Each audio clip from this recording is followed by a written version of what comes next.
अगर आप भी चाहते हैं कि एसएस फिल्म्स मोतिहारी के ऑडियो वीडियो सबसे पहले आप तक पहुंचे, तो इस चैनल को सब्सक्राइब करें और साथ ही बेल आइकन को दबाना ना भूलें। Music by Saurabh Aishwarya. कहां से लाऊं सब जो तेरे तारीफ के काबिल हो, कहां से लाऊं चांद जिसमें तेरी खूबसूरती शामिल हो। ऐ मेरे बेवफा सनम, ऐ मेरे बेवफा सनम, एक बात बता दे मुझको, कहां से लाऊं वो किस्मत जिसमें तू बस मुझे हासिल हो।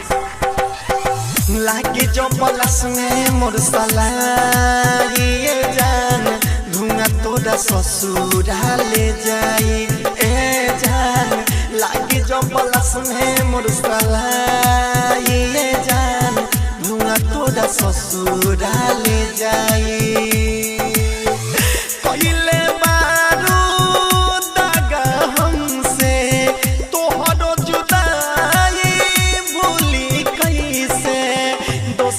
से कइलू सगाई ए जान, लागे जो पलस में मोर साला ये जान, धुआं तोरा ससुरा ले जाए।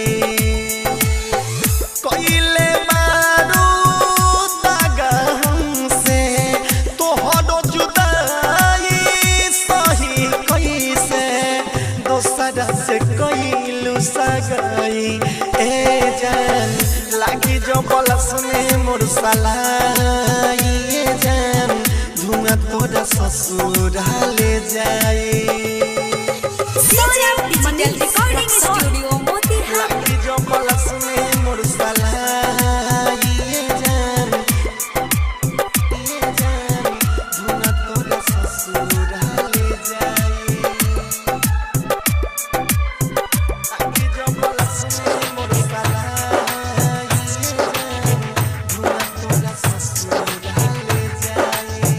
तोहरा के नहीं खे मालूम रे रनिया, कितना हम प्यार तुहसे करीले।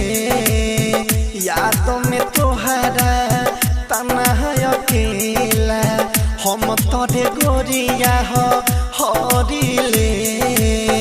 नजर उठाई नजर झुकाई, नजर उठाई नजर झुकाई, ही तलके लू सफाई ए जान।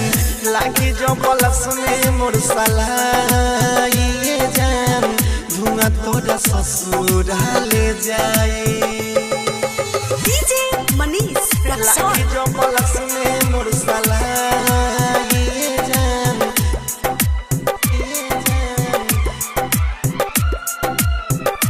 Music by Saurabh Aishwarya. लागी जो पलस में मोर साला ये जान, धुआं तोरा ससुरा ले जाए। करे जाहो रतन रतनेश पे तू छोड़ी चलैलू, बोल ये जान काहे ऐसे तू कइलू। शत्रुधन दीवाना से करता शादी, जिंदगी के हमारा तू कके बराबरी। सौरभे सवरिया देता रे घरिया, सौरभे सवरिया देता रे घरिया। पूछले प्यार काहे कइले भाई हो, लागे जो पलस में मोर साला ये जान, धुआं तोरा ससुरा ले जाए।